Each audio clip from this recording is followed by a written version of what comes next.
Bom dia, moçada! Tudo bem com vocês? Aqui quem vos fala é o professor Eugênio Bastos, canal Geogênio, a serviço dos alunos que gostam de estudar e passar em concursos. Moçada, vamos fortalecer o canal, se inscrevam no canal, dê aquele like, compartilhe o vídeo e ajude o professor Eugênio Bastos a democratizar o ensino da geografia.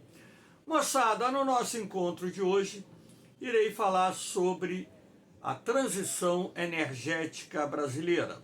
Lembrando que no canal Geogênio existem várias aulas falando sobre fontes de energia.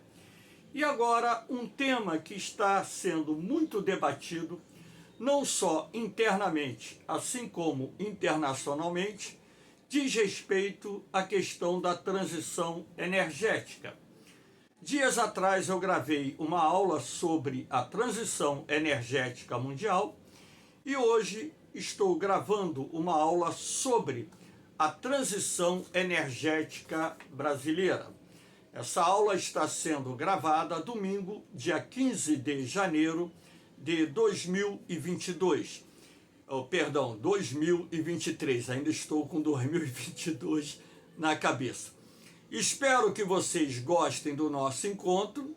Havendo qualquer dúvida, deixe a sua pergunta na parte dos comentários, que eu terei o máximo prazer de respondê-la. Então, na verdade, muita gente pergunta, professor, o que seria essa política de transição energética? O que seria essa transição energética em si? A transição energética nada mais é do que um processo em que vários países do mundo estão desenvolvendo fontes de energia alternativas para reduzir as emissões de CO2 na atmosfera. Lembrando que o CO2 é um dos gases do efeito estufa. Então, na verdade, a transição energética ela acompanha a política energética contemporânea de desenvolver fontes de energia que caminhem na direção do chamado carbono zero ou simplesmente a política de baixo carbono.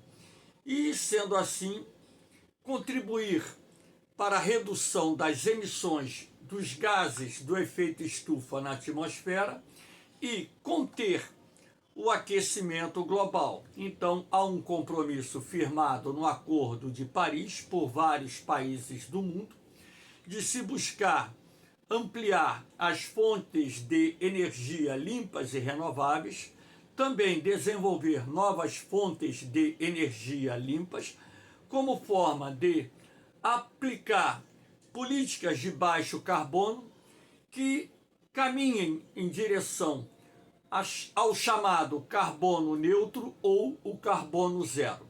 Espero que vocês gostem dessa explicação, desse encontro.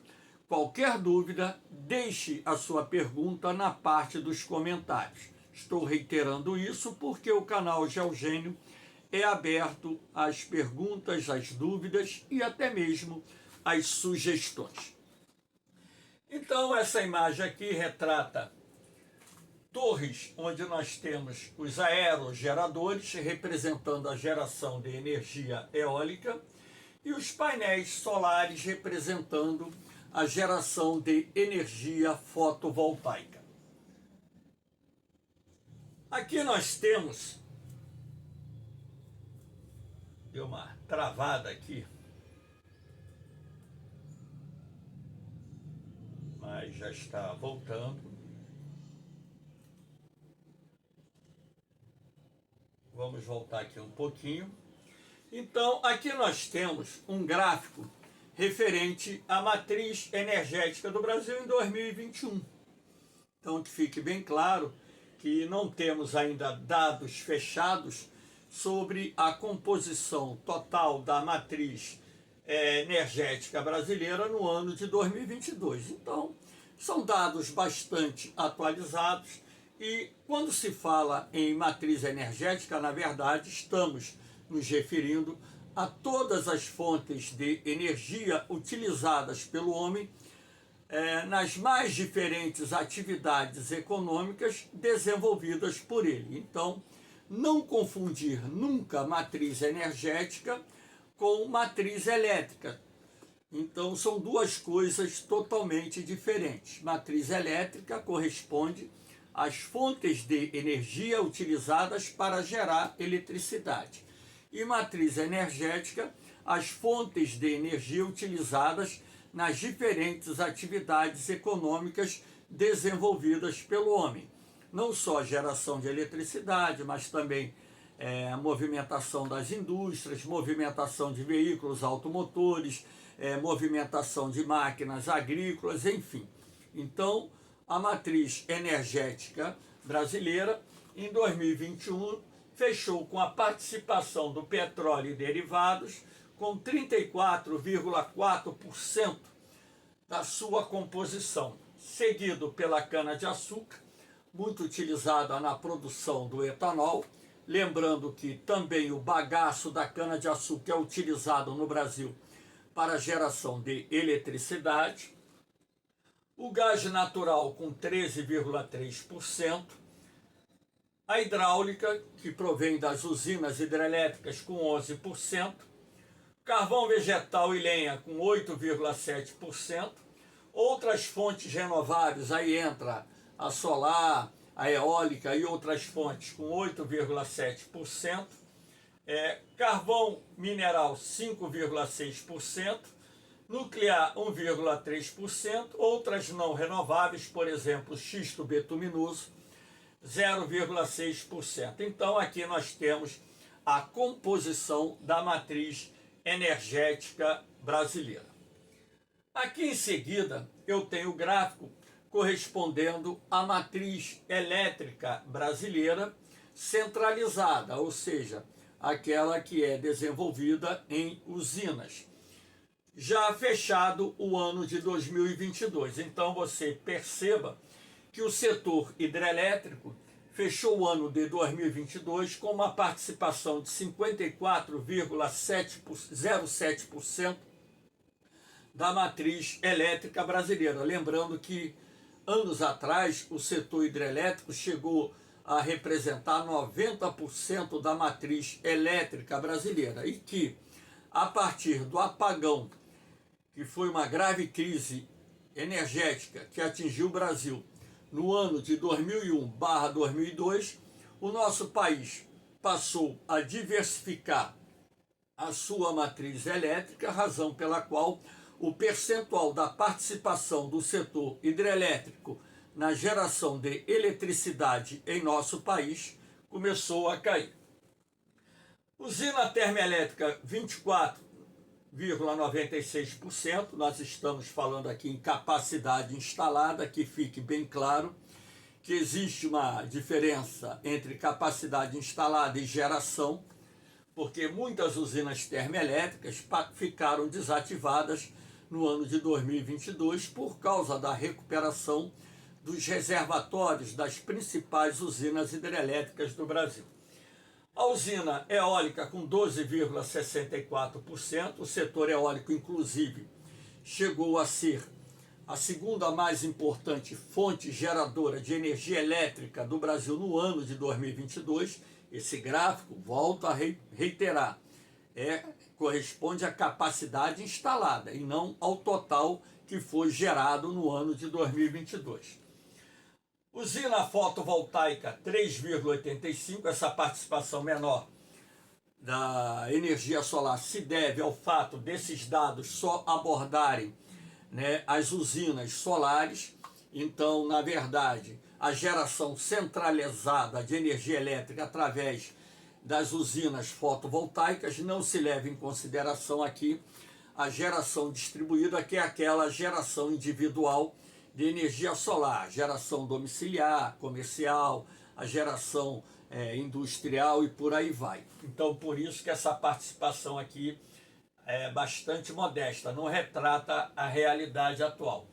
as pequenas centrais hidrelétricas com 2,98, usina termonuclear com 1,04 e centrais geradoras de eletricidade 0,46. Então aqui nós temos a composição da matriz elétrica brasileira no que diz respeito à capacidade instalada no ano de 2022. Então o setor hidrelétrico ainda lidera a geração de eletricidade em nosso país.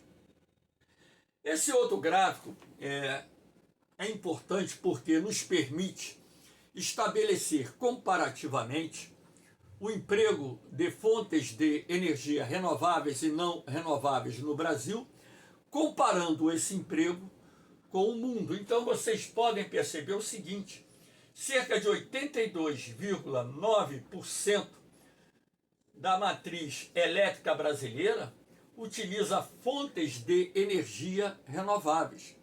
Ou seja, o Brasil ele se destaca no cenário mundial como um dos países que mais utilizam fontes de energia limpas e renováveis para a geração de eletricidade, ficando o setor não renovável com 17,1%.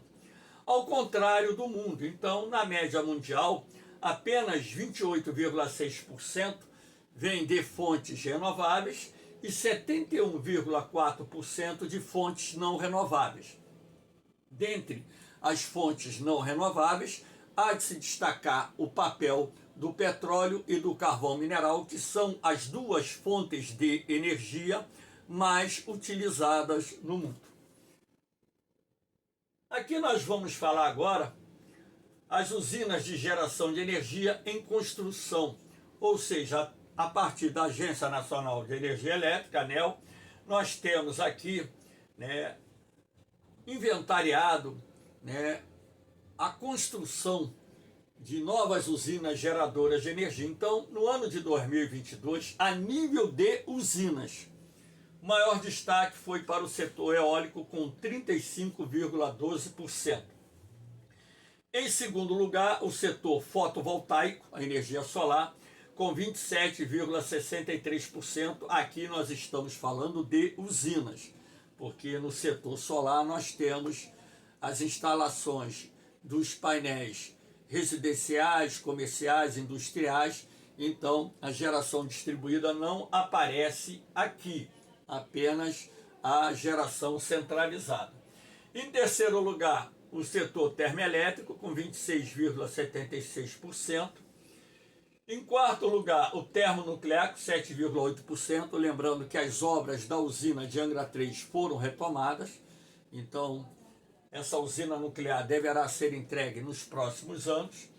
Pequenas centrais hidrelétricas, com 2,36%. Usina hidrelétrica, 0,29%. Repare, os investimentos na construção de usinas hidrelétricas no Brasil caíram muito. Então, isso indica que nos próximos anos a participação do setor hidrelétrico na matriz elétrica brasileira e também na matriz energética vai continuar caindo, diminuindo. E as centrais geradoras de hidroeletricidade, 0,04%. Então, maior destaque aqui para dois sistemas, o eólico e o fotovoltaico. Aqui nós temos a construção outorgada não iniciada, ou seja, ela foi outorgada, mas os investimentos ainda não começaram a ser realizados. Ou seja, nos próximos meses, ao longo de 2023, nós teremos o início dessas obras. Então, há o maior destaque para o setor fotovoltaico. Repare, 81,0,6% dos investimentos outorgados não iniciados estão concentrados no setor fotovoltaico. Ou seja, isso é um indicativo de que a participação da energia solar vai aumentar de forma significativa nos próximos anos em nosso país. Em segundo lugar, o setor eólico, com 13,32%, o setor termoelétrico, com 4,11%, pequenas centrais hidrelétricas, com 1,22%, usina hidrelétrica, com 0,29%. Então, mais uma vez, mostrando a vocês que não há grandes investimentos no setor hidrelétrico, nem em execução e nem à espera do início das obras de execução.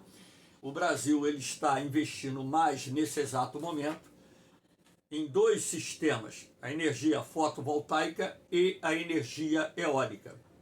Até mesmo porque, em ambos os casos, o Brasil tem um grande potencial para a geração de energia eólica e energia solar.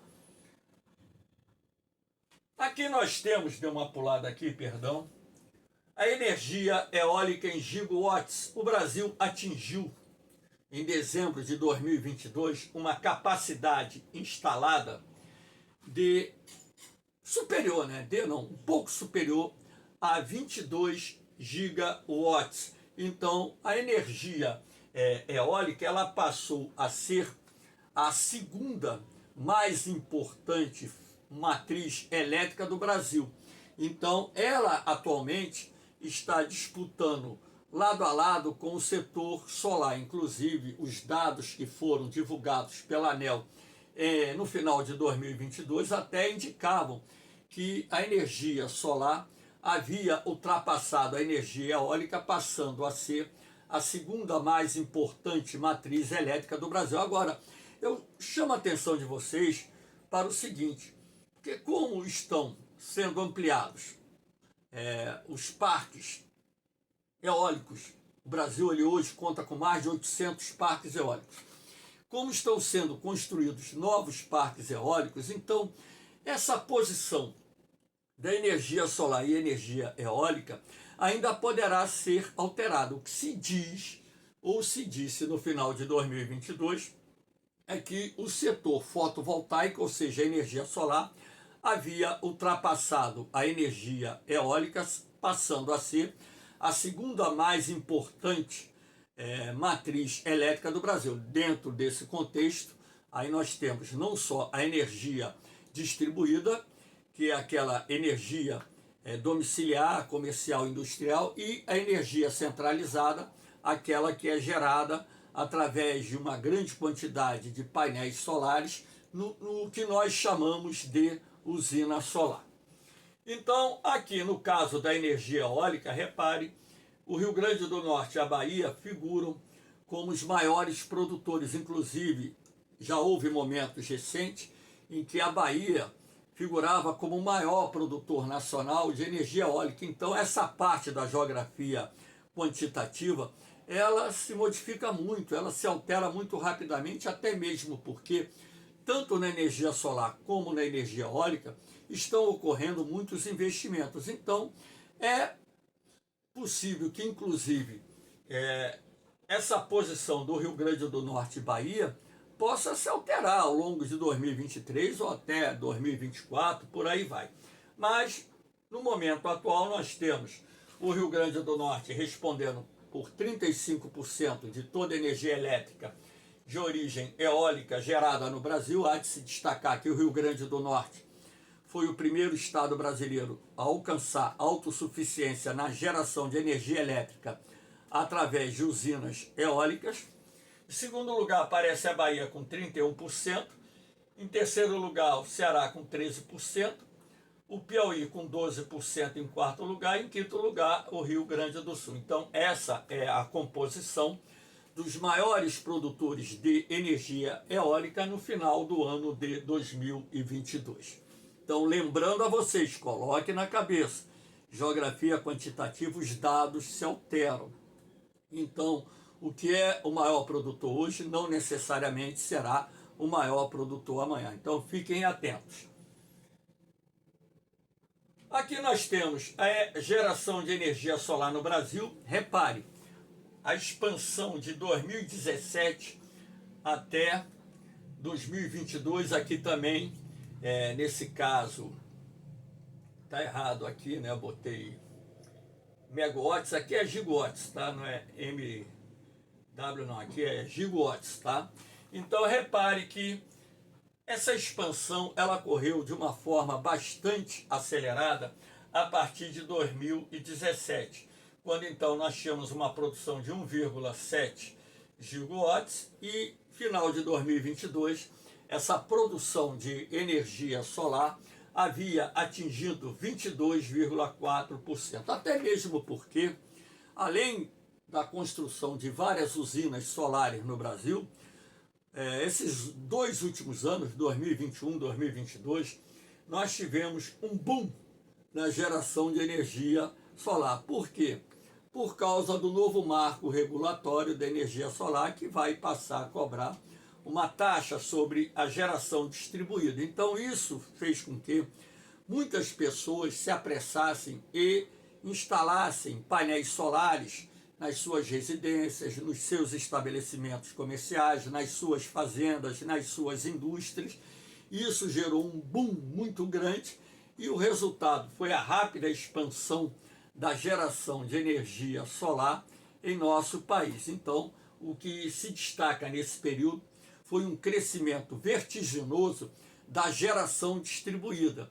A geração centralizada, ela também está crescendo, mas a geração distribuída cresceu num ritmo muito acelerado. Lembrando que o Brasil é o país do mundo que detém o maior potencial para a geração de energia solar, até mesmo porque, entre os países de grande extensão territorial, o Brasil é, sem dúvida nenhuma, o país que possui a maior extensão de terras na zona intertropical, zona esta que apresenta maior incidência da radiação solar, favorecendo dessa forma a instalação de painéis solares e, consequentemente, a produção de energia solar.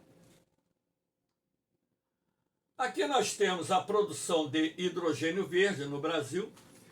Lembrando que o hidrogênio verde é o nome que se dá ao hidrogênio produzido a partir de fontes de energia renováveis, aquelas que não poluem o ar atmosférico, ou então uma fonte de energia renovável de baixo carbono. Então a gente chama de hidrogênio verde aquele processo de produção do hidrogênio através da eletrólise, empregando eletricidade proveniente de fontes geradoras de eletricidade não poluentes, como por exemplo uma usina hidrelétrica, uma usina eólica, um parque solar e por aí vai. E o hidrogênio já é uma realidade em desenvolvimento. Se diz no meio científico que será a grande fonte de energia do futuro, até mesmo porque é encontrado em grande quantidade no nosso planeta. Então é uma fonte que a gente pode até considerar inesgotável e que dará ao homem não só os meios necessários para produzir a eletricidade através de usinas que utilizam essa fonte de energia, como também alimentar caldeiras industriais, também movimentar veículos automotores, enfim. Então é uma fonte de energia que está em pleno desenvolvimento e o Brasil ele se encontra também entre os países que no momento estão na vanguarda no desenvolvimento do hidrogênio verde, com projetos já sendo anunciados no Ceará, na Bahia, no Rio de Janeiro, em Pernambuco, onde estão já em fase inicial de implantação os projetos de construção das usinas geradoras de hidrogênio verde. Então não pense vocês que a cor do gás é verde, não tem nada a ver, tá? O hidrogênio cinza é o nome que se dá ao hidrogênio produzido a partir de fontes de energia fósseis, como, por exemplo, carvão mineral, petróleo e seus derivados, e por aí vai. Então, o Brasil ele vai se destacar, inclusive os especialistas estão dizendo que há, no momento, oportunidades de recebermos investimentos da ordem de 20 bilhões de dólares na instalação das usinas de hidrogênio verde, enfim, uma fonte de energia abundante, limpa, que faz parte dessa política do carbono neutro, carbono zero, ou economia de baixo carbono, enfim, que é agora o que está na moda, o que está sendo debatido, inclusive sendo cobrado em concurso. Lembrando que no canal Geogênio existe uma aula só sobre hidrogênio verde. Aqui nós temos a produção de carro elétrico no Brasil, está começando, né? Países da Europa, países da América do Norte, países da Ásia estão muito mais avançados na produção e venda de carros elétricos. O Brasil já tem algumas indústrias que iniciaram a produção de carro elétrico, porém, nos próximos anos, é bem provável que a produção de carro elétrico no Brasil cresça e, para isso, também é preciso que o governo, que foi agora recentemente empossado, ele desenvolva políticas que estimulem as montadoras de automóveis a produzirem carros elétricos. Eu não sei se isso de fato vai ocorrer no Brasil, acredito que talvez tenhamos alguma política nesse sentido, porque o Brasil hoje tem grandes reservas de petróleo, mas também, simultaneamente, tem um compromisso de reduzir as emissões de CO2 na atmosfera. Então, ainda não há, no meu entendimento, uma política definitiva ou definida pelo governo que foi empossado recentemente sobre essa questão da produção e venda de carros elétricos no Brasil, ou seja, políticas de incentivo à produção e venda de carro elétrico. Eu acredito que o governo deva caminhar nesse sentido. Lembrando que os carros elétricos, além de não serem poluentes, são extremamente silenciosos e confortáveis, né? Aqui nós temos a geração de energia elétrica através do biogás, que é o gás produzido não só do esgoto orgânico, mas também do lixo orgânico. O Brasil demorou um pouquinho a avançar nessa área, mas já existem várias usinas termoelétricas geradoras de eletricidade através do biogás. Então, você desperdiçar aquele gás que está sendo produzido no lixo que se encontra em decomposição e também aquele gás que está sendo produzido pelo esgoto é uma besteira muito grande. Então, avançar numa área como essa, onde a matéria-prima em si, que é o esgoto e o lixo orgânico, é uma matéria-prima de baixo custo para você gerar energia, não tem como se comparar. Sai muito mais caro você perfurar um poço de petróleo e tirar o gás, transportar o gás até as refinarias, até os consumidores, do que você produzir, criar uma usina de biogás e utilizar o lixo que está sendo produzido, e são milhões de toneladas de lixo orgânico que são produzidas, né,